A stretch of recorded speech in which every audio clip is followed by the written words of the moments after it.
Doyumsuz gezgin İbn Battuta, hac görevini yerine getirmek için yola çıkmış ve ülkesine tam 29 yıl sonra gelmiş. Arigatou gozaimasu.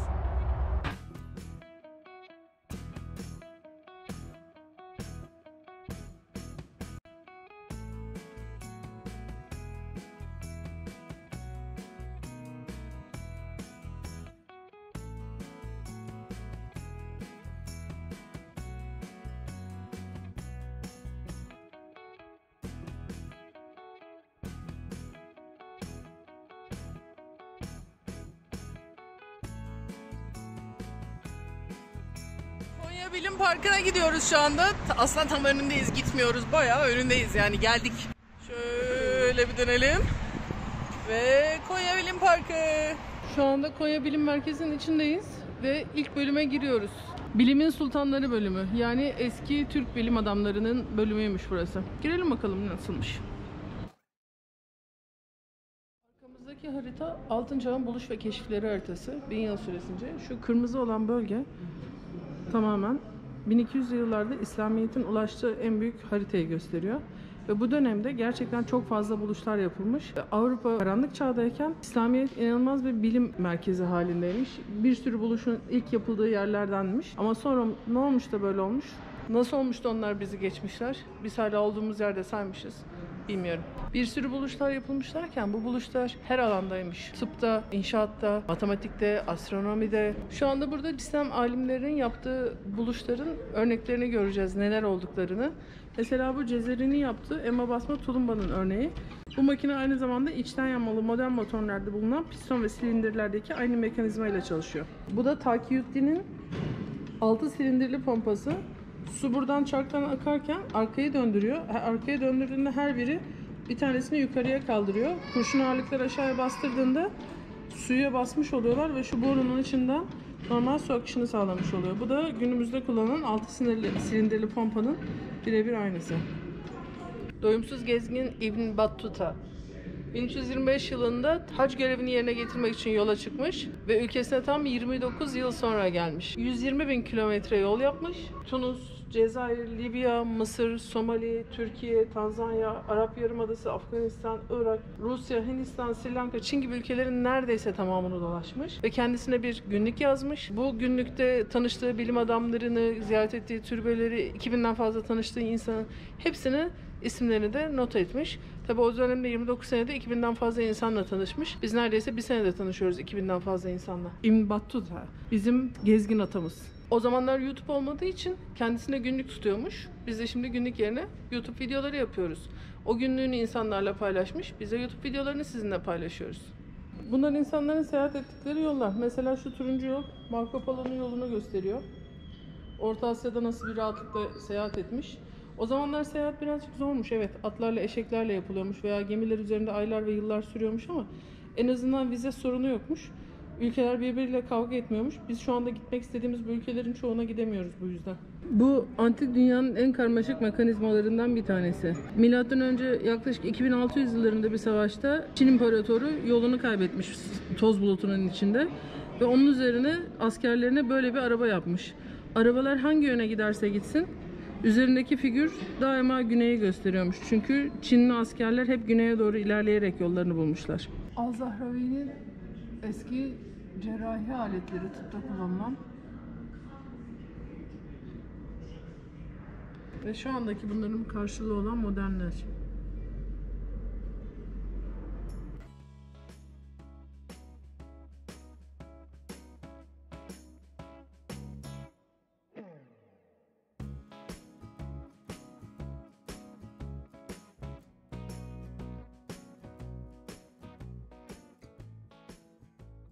Arkadaşlar, bilime meraklıysanız Konya Bilim Merkezi'ne gelin. Benim çocuklar için çok güzel. Yanınızda bir çocuk varsa Konya Bilim Merkezi'ne mutlaka gelin. Ya da yanınızdaki veya sizin içinizde bir çocuk varsa hala Konya Bilim Merkezi'ne gelin. Yani içiniz geçmediyse Konya Bilim Merkezi'ne gelin. Çok güzel, çok güzel. Her şeyi biliyorum dediğiniz anda bilmediğiniz bir şey çıkıyor karşınıza. Çok güzel. Kesinlikle.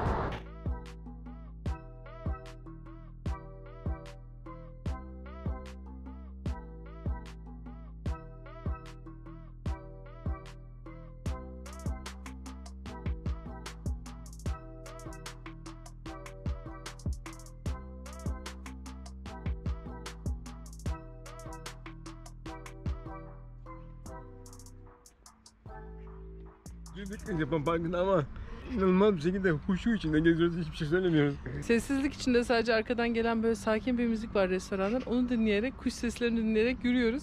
Yarıya kadar gelince Haluk dedi ki niye biz hiç konuşmadan geziyoruz? Bilmiyorum niye hiç konuşmadan geziyoruz. Arkadaşlar Konya gez gez bitmiyor. 3 günlüğüne geldik, hala gezecek bir sürü yer bulabiliyoruz burada. Şu anda Kyoto Japon Parkı'ndayız. Türkiye'deki en büyük Japon parkı burasıymış. Yavaş yavaş buraya gezelim. Sizle beraber gezelim. Hadi gezelim. Gezelim.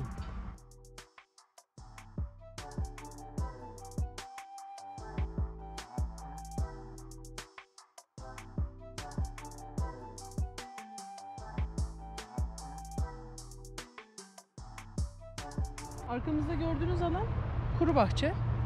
Japon bahçelerinin şöyle bir özelliği varmış. Biz de bunları burada öğrendik. Evet, her şey bir şey ifade ediyormuş.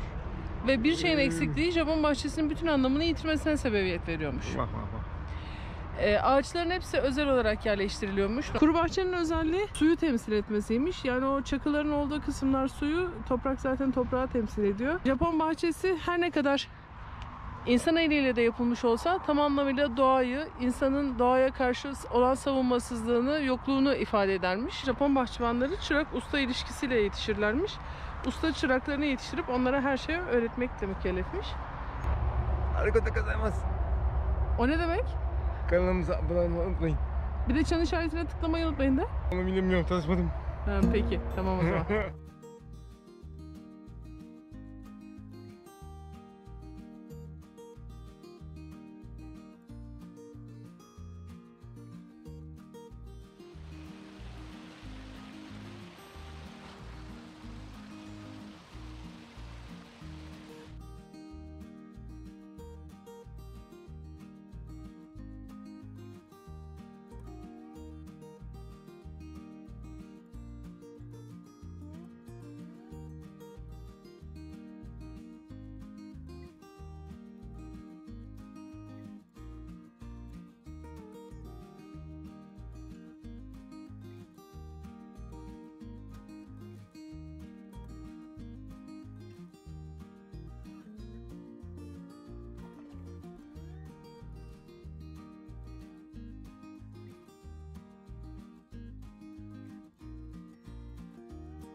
Konya'da gezilecek bir yer daha.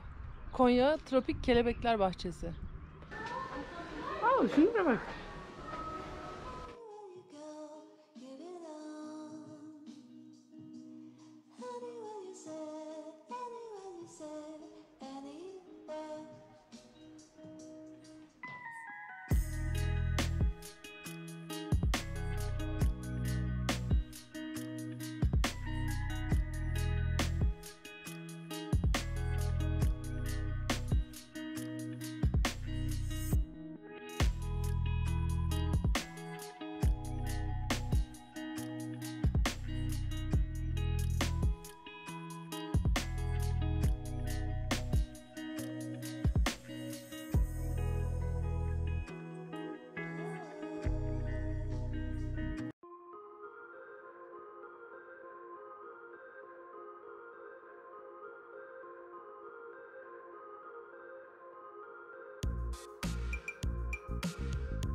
Muhtemelen bu kadar çok çiçeği bir tek serada bir arada görmüş olabilirsiniz. Şu anda Konya Çiçek Bahçesi'ndeyiz.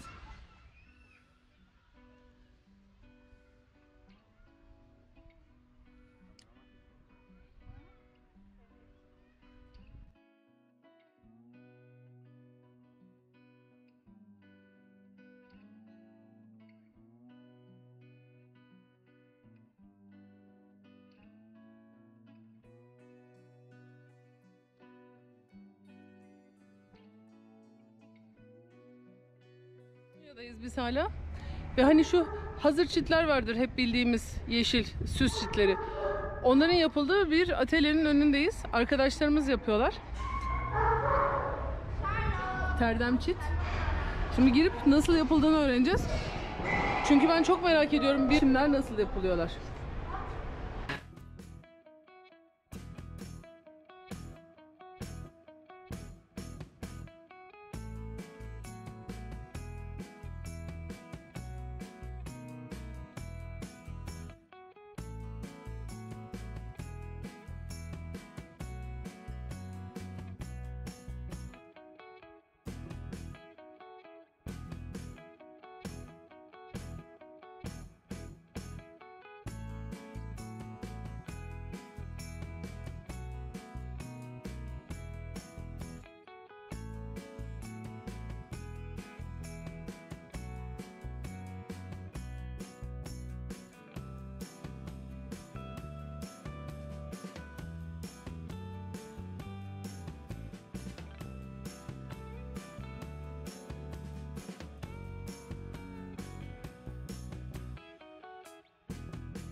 Tuvalet bozuldu.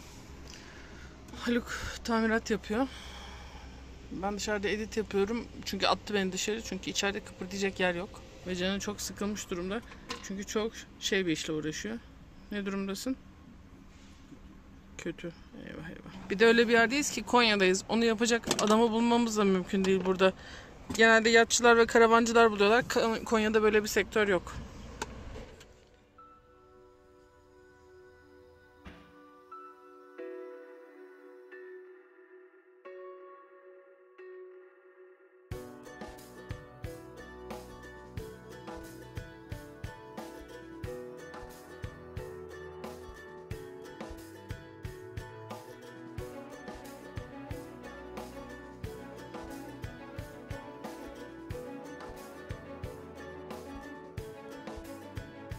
Konya'da Kilistra Antik Kenti'ndeyiz. Antalya Seydişehir yoluna 50 kilometre gittiğiniz zaman Konya'nın merkezinden buraya ulaşıyorsunuz. Daha farklı bir yerleri var mı bilmiyorum ama bizim olduğumuz yerde şu anda burayı zar zor bulduk, böyle bir tane. Bir oyuk var. Aslında şurada karşıda mağaraların olduğu bir yerler var. Dibine kadar gittik ama arada dere var. Dereyi atlayamadık öbür tarafa doğru. Araç zaten gitmiyor. Milattan önce 3. yüzyılda burada yerleşim başlamış. Hristiyanlık zamanında Romalıların zulmünden kaçan Hristiyanların gene sığınaklarından biri olmuş. Tıpkı bu bölgedeki diğer yerler gibi. Mağaraların çoğunda şapeller, kiliseler bulunmuş. Yerleşim yeri olarak oldukça geniş bir alana yayılmış. Ama maalesef şu anda turizme tam anlamıyla açılamamış. Hatta hiç açılamamış. Köylülere sorduğunuz zaman bir bilmem ne var orada, ne işe yarar bilmiyorum diyorlar. Arkada bir tane kilise varmış. Onu aşağıda çapa yapan köylü kadınlardan öğrendik. Ama şu anda bulduğumuz tek yer, girebildiğimiz içine tek yer burası. Görürüz bak bak. Nerede? Ha, gördüm. Şurada var. Yani buralarda her yerdeler. Yol üstünde de varlardı zaten. Tipik peri hocalarının orada gördüğümüze benzer bir yer. Ama bakımsız, çöplük içinde. Burası aslında bir zamanlar bir evmiş. Arkada bir odası daha var. Şimdi taşlar dolmuş. Oraya drone uçuracak mısın? Orada belki yüksek gerilim var. Geriliminden korkmuyor değil. Anladım. Belki o kilisenin oradan uçurabilirsin. Bakarız. Hadi gidelim o zaman. Bu arada çok zorlu bir yoldan geçtik. Kayaların üstünden atlaya zıplaya gene her zamanki gibi. Bizim hayatımız hoplamak, zıplamak, kayaların üstünden atlamak da geçiyor zaten. Atladık, aşağıya gittik, tarlaların arasından geçtik. Ama maalesef dağları, ovaları geçtik, çayda boğulduk, dereyi geçemedik. Evet, burada belki de kocaman bir ev varmış. Yerler de onu gösteriyor. Buradaki taşlar da onu gösteriyor. Ve belki, burası kilise. Hem mezar var hem haç var. Yerde de böyle oyuklar var. Belki de kentin nekropoli, yani mezarlığıydı burası. Kim bilir. Ama ne bir yerde bir yazı var ne bir köylünün bir haberi var olaydan. Burada bulduğumuz bu tarih bence çok kıymetli. Ama kenarda kalmış, kimsenin haberi yok.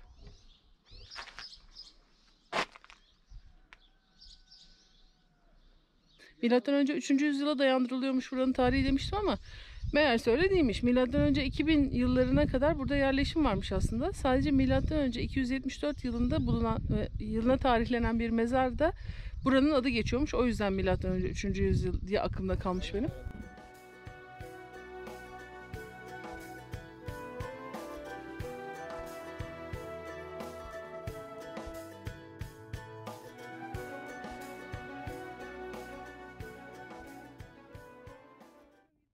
Çalıştığımız yer karşıda kaldı. Şu önümüzdeki düzlükte de, düzlüğün alt tarafında da kayalar var. Oraya da başka bir yoldan gidiliyor. Biz yanlış yola saptık. Ama gelmişken bunun tepesine de çıkalım dedik. Burada oldukça büyük bir kilise varmış. Belki burası bir sarnıçtı. Şuralarda odalar. Aha, oradan aşağı doğru iniliyor sanki. Evet, orası bayağı derin.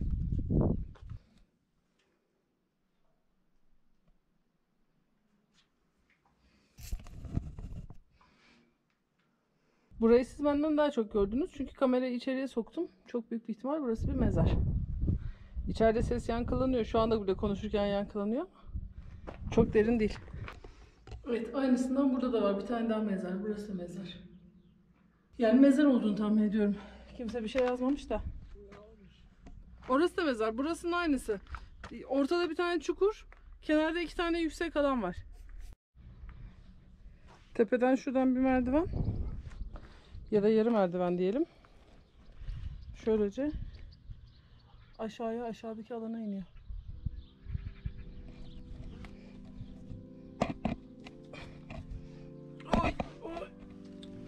Yuvarlanmadan inmeyi başardım.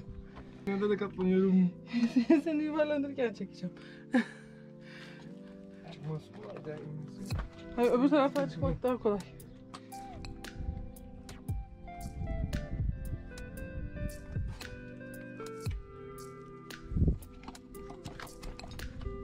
Hadi görüşürüz.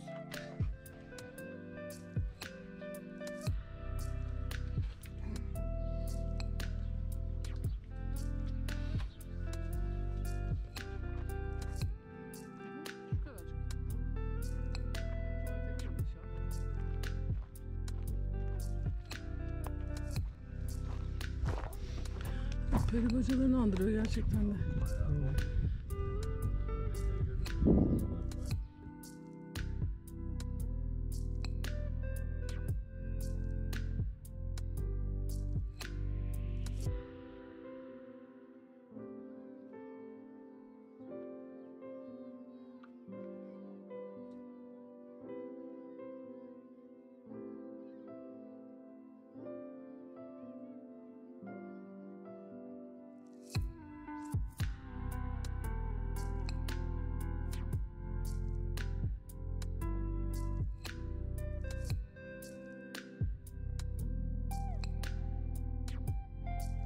Kilisenin olduğu yer şurası.